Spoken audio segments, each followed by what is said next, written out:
Olá, vamos falar hoje um pouquinho de intervalos de crescimento e decrescimento de funções com o uso de derivadas. A análise desse problema com o uso de derivadas. Começo por lembrar que já foi feita alguma coisa a respeito disso. Você resgatar o que fizemos ali a respeito do logaritmo, verificamos que o logaritmo era uma função estritamente crescente, usando os dois fatos, que a derivada dele é sempre positiva no intervalo onde ele é definido, que é o intervalo x maior do que zero, e o teorema do valor médio, para concluir que esse fato seja estritamente crescente. Tá? Então, essa técnica que já foi usada, agora a gente vai dar um destaque. Por isso que eu falei que essa ideia vai muito além disso, desse caso. Então, vamos colocar isso já que é importante, vamos colocar num resultado aí que abarca diversos casos. Teorema. Seja f uma função contínua num certo intervalo e derivável nele, excluindo possivelmente os extremos. Tá? Você não precisa falar que não é derivável nos extremos. O que você precisa falar é que não precisa se preocupar com os extremos desse intervalo. Tá? Se a derivada é zero no intervalo, então a f é constante no intervalo. Mas esse resultado nós já provamos. Se a derivada é estritamente positiva no intervalo, f é estritamente crescente no intervalo. Por outro lado, se a derivada é negativa, estritamente menor do que zero, f é estritamente decrescente no intervalo. Tá bom? Então, você viu que eu destaquei aqui, então eu farei a demonstração para esse caso. No caso de cima, você já tem um exemplo do log, mas se quiser, você pode refazer toda a demonstração, tá? Recomendo, porque é bom praticar. Então vamos lá, vamos começar a fazer a demonstração só desse terceiro caso. Sejam A menores do que B pontos no intervalo. Pelo TVM, tem um ponto que está entre esses dois. Chamei esse ponto de QC, com a propriedade de que f de A menos f de B é a derivada nesse ponto QC vezes A menos B. Esse produto aqui é maior do que zero. Por quê? Porque a derivada, conforme a hipótese, é menor do que zero para qualquer ponto no intervalo. E a diferença A menos B é menor do que zero porque A é menor do que B. Então, positivo vezes negativo dá... negativo vezes negativo dá positivo. Com isso, você vê que agora f de A menos f de B é maior do que zero, então f de A é maior do que f de B. Está demonstrado que a sua função é estritamente decrescente sob a condição de que a derivada é estritamente menor do que zero em todos os pontos do intervalo. Bem, agora vamos usar esse teorema para já mexer em alguma função não muito complicada, mas que tem alguma variaçãozinha interessante aqui. Determine as regiões de crescimento e decrescimento da função f de x igual a x ao cubo menos 2x mais 1. Olha, conforme vimos ali, basta analisar o sinal da derivada, que no caso é essa daqui, 3x² menos 2, em cada intervalo. Tá? Primeiro, você vê que a derivada é positiva para x menor do que menos raiz quadrada de 2/3. Certo? Exato, para x menor do que menos raiz quadrada de 2/3. Então ela é estritamente crescente nesse intervalo. Ela é negativa para x entre menos raiz quadrada de 2/3 até raiz quadrada de 2/3. Então ela é estritamente decrescente nesse intervalo. E por fim, ela é estritamente positiva se x for maior do que raiz quadrada de 2/3. Então ela é estritamente crescente nesse outro intervalo. Tá? Então a análise está feita. Um bônus aqui. O bônus é o seguinte, é que o menos raiz quadrada de 2/3 é um ponto de máximo de f no intervalo que vai de 0 até raiz quadrada de 2/3. Por quê? de fato, se x for menor do que menos raiz quadrada de 2/3, f de x é menor do que f do menos raiz quadrada de 2/3. Isso segue do que nós fizemos lá por 1. Nós dissemos que ela é estritamente crescente nesse intervalo. Tá? Então, tudo que vier à esquerda, todo x está à esquerda do ponto aqui, desse ponto, então você tem que f de x é menor que ele. Beleza. Agora, no intervalo que vai de menos raiz, aqui o raiz pega tudo, tá? Raiz quadrada de 2/3 até raiz quadrada de 2/3, de menos, né? Deixa eu fazer uma correção já, né? Senão os erros se propagam.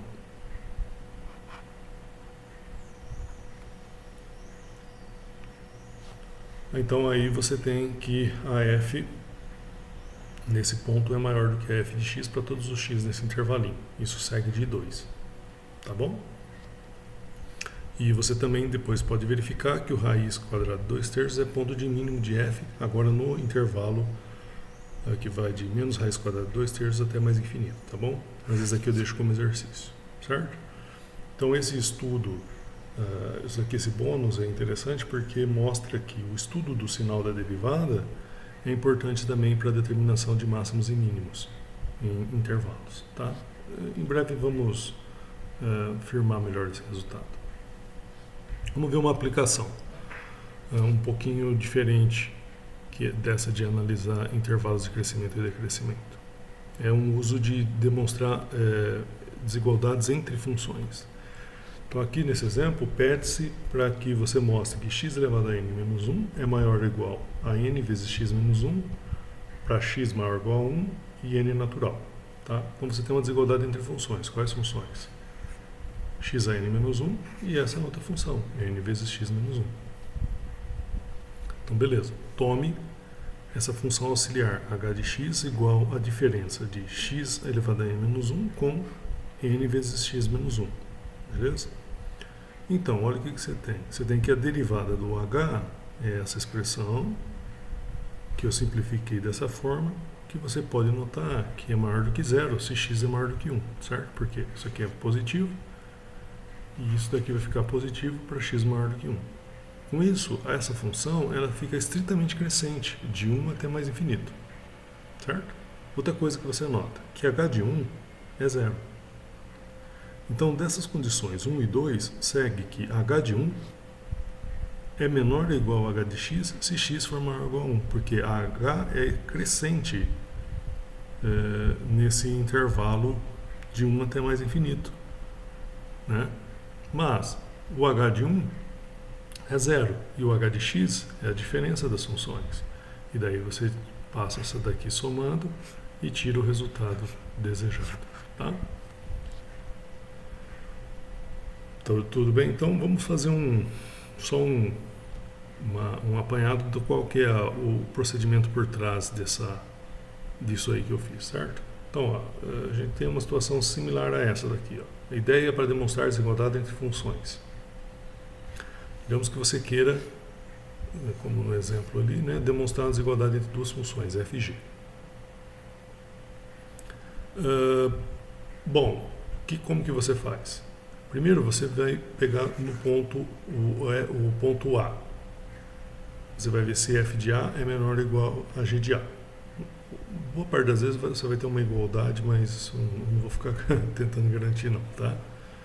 Segunda coisa, se a derivada de g de x menos f de x for maior ou igual a zero no intervalo AB, você vai fazer aí de novo, você vai ter que a g de x menos f de x é crescente, e como a g superava a f no ponto A, essa diferença entre elas só crescerá, tá certo? Portanto, vai valer a desigualdade f de x menor ou igual a g de x para os pontos que vêm à direita de A. Tá? E aí eu convido você a enunciar um resultado parecido, agora, por exemplo, botando desigualdade estrita, invertendo a ordem da desigualdade, descrever esse dispositivo para as demais desigualdades que podem haver entre as duas funções, tá bom? Tá, e a propósito, foi isso que eu fiz no exemplo anterior, tá? Ok. Como eu havia prometido, aquele estudo do sinal da derivada tem um impacto sobre o estudo de máximos e mínimos. Então aqui eu vou sintetizar algo que é muito fácil de verificar, tá? Então seja f uma função contínua em AB e pega um ponto que está ali no intervalo AB. Se a derivada da f é maior do que zero para x à esquerda do ponto C e a derivada é menor do que zero para x à direita do ponto C, então C é ponto de máximo para a função f. Por quê? Ora, porque à esquerda de C a função é estritamente crescente, então cresce para C. À direita de C a função é estritamente decrescente, ou seja, decresce depois de C. Né? Então cresceu até C, ou seja, o que vinha antes era menor do que a f no C. Depois decresceu a partir do C, ou seja, o que vem depois, os x que vem depois, tem valores, a f neles tem valor inferior a f calculado no C. Então é claro que é um ponto de massa. E o resultado similar para a função para ponto de mínimo, tá bom? Certo? E aqui, né, eu destaco que já vimos isso no exemplo e a prova do resultado eu deixo com vocês, que é basicamente você colocar em palavras o que eu narrei ao menos nessa primeira etapa. E uma coisa assim legal, no teorema aqui você não fala de derivada no ponto C. Então esse dispositivo colocado funciona mesmo quando a função não tem derivada no ponto C ali do enunciado. Quer ver? E aí eu não preciso elaborar alguma coisa assim muito difícil não. Vamos com um exemplo já conhecido. Ó. O C igual a zero é ponto de máximo para essa função. Nós já vimos aí na aula anterior, né? Por quê? E aí você pode usar, agora já usando os recursos aí daquele resultado. A derivada dele é 1, que é positivo se x é menor do que zero. Então ela é crescente. É só olhar o resultado. Derivada à direita para x maior do que zero derivada para x maior do que zero é menos 1, uma quantidade negativa. E você nota que não existe a derivada no ponto zero. Mesmo assim, vale as conclusões desse resultadozinho aqui. Tá bom? Então pode usar isso já. Perfeito. Então, a gente está falando aqui de crescimento e decrescimento, mas e para isso foi muito importante a derivada primeira. Agora tem um aspecto geométrico aí envolvendo o gráfico da função, que ele é em grande medida relacionado com o sinal da derivada segunda. Bom, mas para falar de derivada segunda, primeiro tem que definir o que é isso, né? Então, vamos começar a falar o que é isso.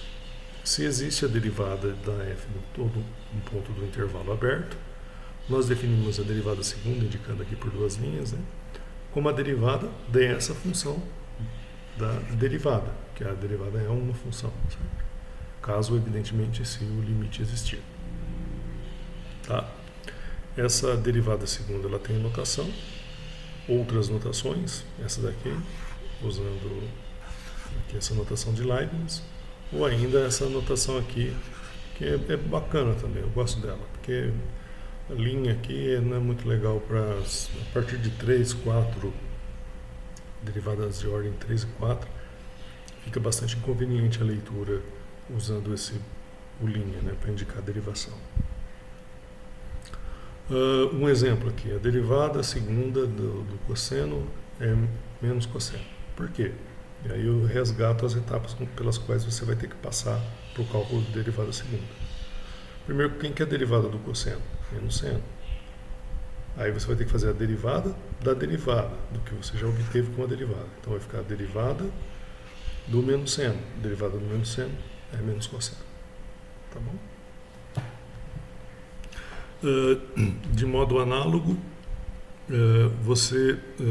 se você já souber que tem uma derivada de ordem n-1, você vai seguindo aquele procedimento, né? Como que eu vou definir a derivada de ordem n-1? Tem que ter a derivada de ordem n-2 para fazer o limite via quociente de Newton, né? E então, digamos que você chegou a esse ponto aqui. Como que você define no próximo passo?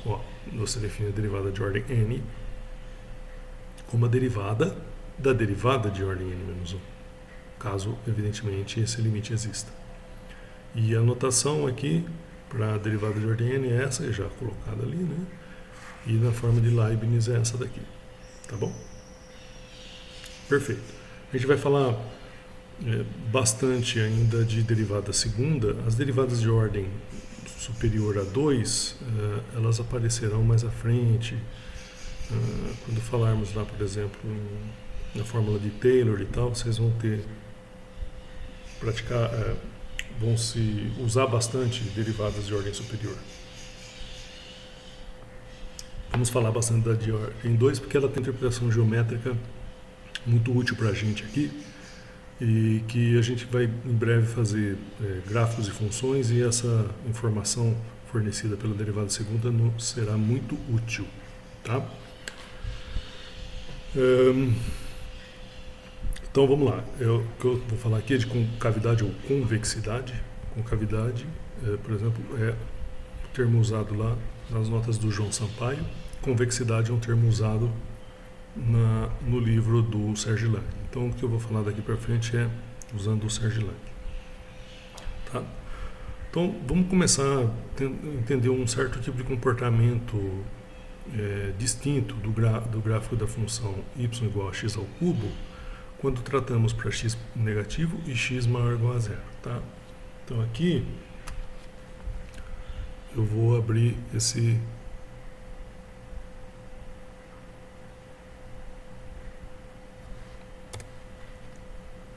arquivinho aqui. Então tá. Então aqui você tem o gráfico da sua função y igual a x ao cubo. Se eu pegar, marcar nessa porção que vem aqui à direita do eixo y, 2 pontos em cima do gráfico, e unir eles por um segmento, você nota que esse segmento está sempre acima do gráfico da função. Isso para x positivo, certo?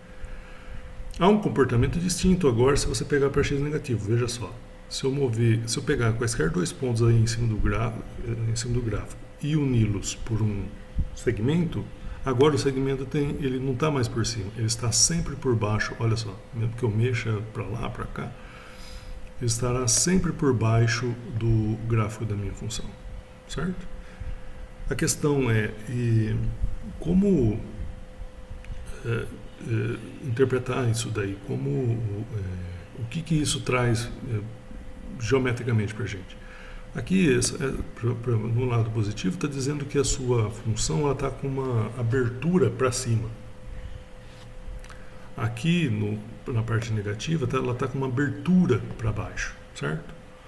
Ou ainda, que a região, aqui no caso do lado positivo, a região acima do gráfico é convexa. No lado negativo, a região abaixo do gráfico é convexa, certo? Então vamos tentar interpretar isso daí analiticamente. Essa coisa que você percebe num exemplo bem simples, já razoavelmente familiar, não é? Esse comportamento distinto. Vamos ver como que a gente interpreta esse negócio.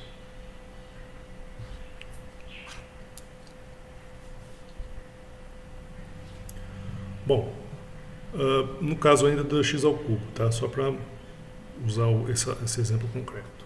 Para A e B nessa situação, maiores ou iguais a zero, você vê que o gráfico está sempre abaixo do segmento que vai de A ao cubo até B ao cubo. Isso enquanto você trata de x para pontos x que estão entre A e B. Tá? Analiticamente, isso significa o quê? Que x ao cubo é menor do que f de A, que é igual ao cubo, sobre vezes f de b menos f de a sobre b menos a, vezes x menos a, certo? Ok? Essa daqui, a propósito, a equação do seu segmento de reta para excluindo os extremos, né? Para aí variando o x entre A e B. Tudo bem? Agora, para negativos, né? A desigualdade ela é invertida, como a gente notou. Que ali no caso é a função que está acima do segmento. Tá bom? Então, feito isso no exemplo, a gente pode fazer agora essa coisa mais geral. E aí são nomes que a gente precisa dar, então, por favor, não se incomodem. Tem algumas definições aqui. Se f é contínuo no intervalo e para quaisquer a menor do que b dentro desse intervalo vale essa desigualdade, né? Com essa desigualdade, estou querendo falar o quê? O segmento está acima do gráfico da função, tá? Para x entre a e b, dizemos que f é convexa para cima, tá? Aqui só toma um cuidadozinho, porque, por exemplo, lá nas notas do João Sampaio ele chama isso de côncava para cima. Não tem problema e é importante você saber que pode ter alguma variação, maneiras variadas de se referir a um mesmo ente. Tá? Uma coisa, se a desigualdade ela é estrita, ou seja, você vai colocar, em vez de um maior ou igual, você vai botar um maior aqui, então você diz que a f é estritamente convexa para cima no intervalo. Tudo bem? Como era de se esperar, dizemos que ela é convexa para baixo, se agora você tem a desigualdade ao contrário aqui, tá bom? E também é de se esperar que você fala que essa sujeita é estritamente convexa para baixo, se essa desigualdade aqui for estrita. Tá? Então, vamos retornar agora com essa linguagem, né? Embora a gente já tenha identificado o fenômeno, né? Para f de x igual a x ao cubo. Então você vê que a f de x ela é estritamente convexa para baixo no intervalo de menos infinito até zero e estritamente convexa para cima no intervalo de zero até mais infinito. Muito bem, então agora vem um teorema um pouquinho mais técnico, mas que dá isso que já vínhamos anunciando. A derivada segunda como instrumento de identificação, onde que a sua função é convexa para cima e convexa para baixo, estritamente convexa para cima, estritamente convexa para baixo, e tudo são as variações aí. Então, vamos pegar dois pontos A menor do que B. Seja f uma função contínua, agora no intervalo AB. Suponha que existam a derivada primeira e a derivada segunda para quaisquer pontos agora no intervalo aberto. Se tiver também no A e B, não tem problema, mas você precisa só se preocupar que existam no intervalo aberto. E suponha ainda que a derivada segunda seja positiva para qualquer x nesse intervalo. Então, nessa situação, y igual a f de x é estritamente convexa para cima. Tá? Então vamos lá, vamos fazer uma prova disso. E a prova começa com uma função auxiliar que de início a gente fica assim meio, puxa, de onde que foi tirado isso? Mas me acompanhe que eu vou dizer para você. Então, seja φ uma função que é a diferença entre o segmento e y igual a f de x. Que função é essa? Essa daqui, ó. Essa daqui é a equação do segmento menos a f de x, certo? É a lei, né, funcional lá do segmento menos a f de x. Então, a derivada, essa daqui que a gente tem que estudar, né, porque ela está envolvida lá na definição de estritamente convexo para cima, estritamente convexo para baixo e tal. Então, a derivada dessa função, você pode fazer a conta, é esse quociente menos f'. Tá, e aí?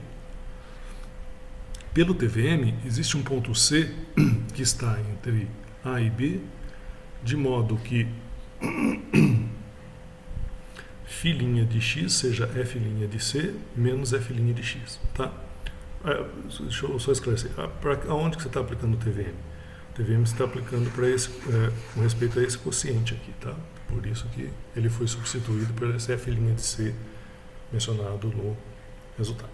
Então, vale essa igualdade agora para todo x pertencente a B. Beleza.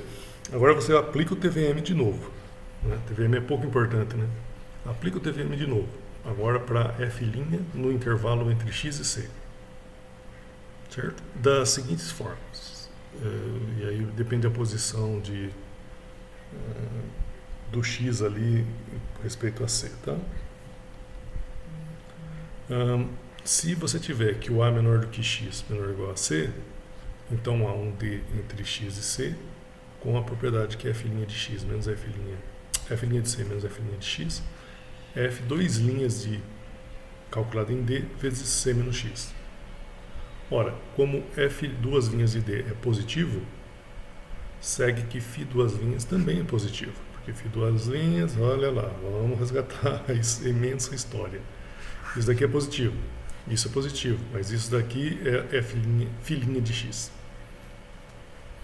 Agora para todo x que está entre a e c. Aí você tem que a φ é estritamente crescente no intervalo a c. Estritamente crescente. Uma vez que a φ de a é zero, que você pode verificar, nós temos que a φ de x é maior do que zero entre a e c. Para não aborrecê-los, né? Agora, se você tiver que o x está entre c e b, você vai fazer essa mesma coisa, aplica o TVM para f', chega nesse resultado, só que aqui você vai concluir que a φ' é menor do que zero. Então a φ vai ser estritamente decrescente no intervalo xb, mas como ela no b é zero, ela só poderia estar decrescendo de coisas positivas, não é verdade? Então ela é estritamente positiva naquele intervalo. Então, em qualquer dessas situações, você verificou a estrela para A menor do que B. Né? Mas, se você for ver bem, a estrela tem que ser para quaisquer dois pares de pontos. Ora, se você tiver que U é menor do que V, também são pontos no intervalo AB, as mesmas hipóteses se aplicam e você pode fazer a mesma dedução agora usando U e V, certo? E daí você satisfaz plenamente a estrela. Essa demonstração é uma dança bastante precisa e tal.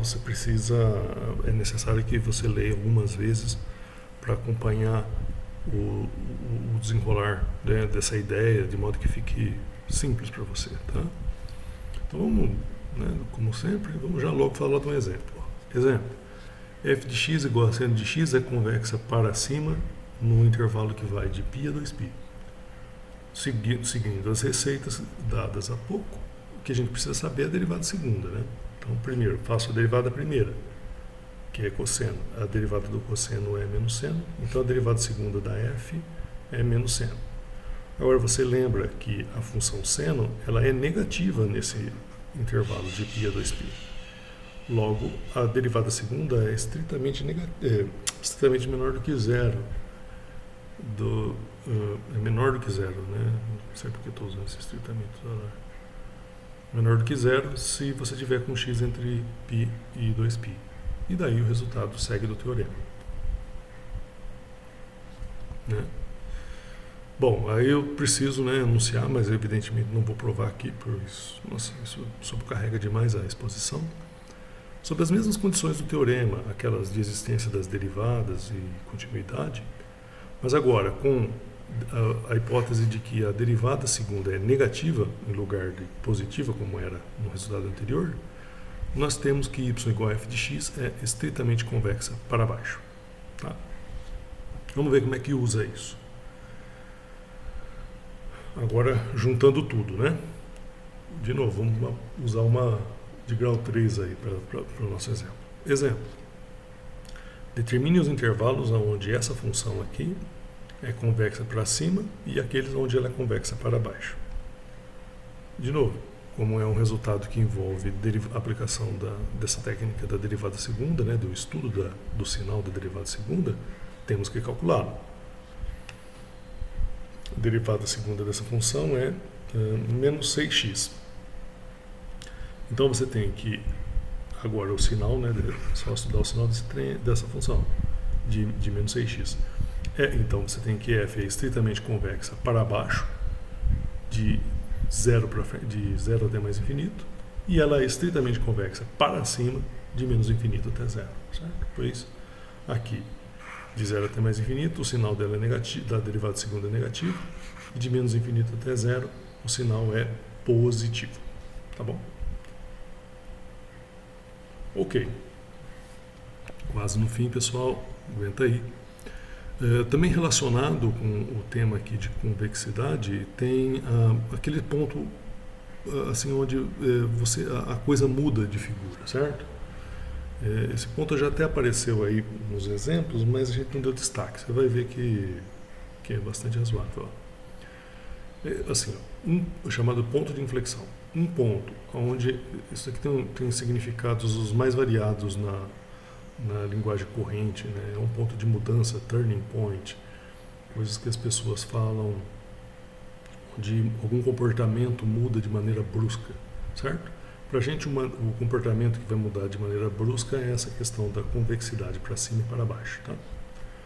Um ponto onde a curva muda a sua forma de convexa para cima para convexa para baixo, ou vice-versa, chama-se ponto de inflexão. Vamos dar um exemplo para ficar bem concreto, tá? Exemplo, o zero é ponto de inflexão dessa y igual a menos x ao cubo mais 3x menos 5. Por quê? À esquerda do zero, como a gente acabou de ver, o gráfico ele tem convexidade para cima. À direita do zero tem convexidade para baixo. Ou seja, o zero foi esse ponto aí de transição entre convexidade para cima para convexidade para baixo. Uma mudança brusca, você pode entender que ocorreu ali no ponto zero, certo? Aí, como sempre, né, você fala de algum objeto, do valor desse objeto, e fala concurso de cálculo, né, você fala, será que tem uma maneira, né, de usar derivadas para identificar esses pontos, ou pelo menos candidatos a esses pontos? Veja só.